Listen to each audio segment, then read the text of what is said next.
Fixing সন্দেহে BPL নিলামের খেলোয়াড় তালিকা থেকে বাদ পড়েছেন ৭ ক্রিকেটার, যেখানে আছেন জাতীয় দলের জার্সিতে খেলা এনামুল হক বিজয়, মোসাদ্দেক হোসেন সৈকত, শফিউল ইসলাম, আলাউদ্দিন বাবু, সানজামুল হক। এছাড়াও মিজানুর রহমান ও নিহাদুজ্জামানও আছেন বাদ পড়াদের তালিকায়।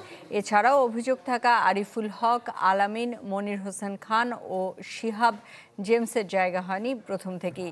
ক্রিকেট বোর্ডের দুর্নীতি দমন পরামর্শক অ্যালেক্স মার্শালের পরামর্শে নিলামের চূড়ান্ত তালিকা থেকে আগের মৌসুমের সন্দেহভাজন ক্রিকেটারদের বাদ দেওয়ার সিদ্ধান্ত নিয়েছে বিপিএল গভর্নিং বডি।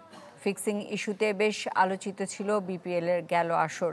এর জন্য ৩ সদস্যের তদন্ত কমিটি গঠন করেছিল বিসিবি, যারা ক্রিকেটার ছাড়াও সন্দেহ করছেন একাধিক ফ্র্যাঞ্চাইজির কর্মকর্তাকেও। বিসিবিকে প্রশ্ন করেন যে আপনারা যদি প্রমাণ থাকে তাহলে অবশ্যই এরা জানতে চায়, প্রমাণ দেখান আপনি সামনে।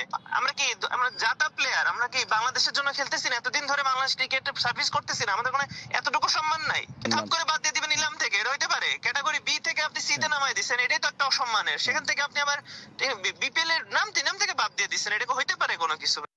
নতুন এবং ফিরে আসা গ্রাহকদের জন্য নগদে চলছে ক্যাশব্যাক সহ প্রতিদিন হাজারো উপহার জেতার সুযোগ। হবে আশা আর ফেরা, সারপ্রাইজ সেরা।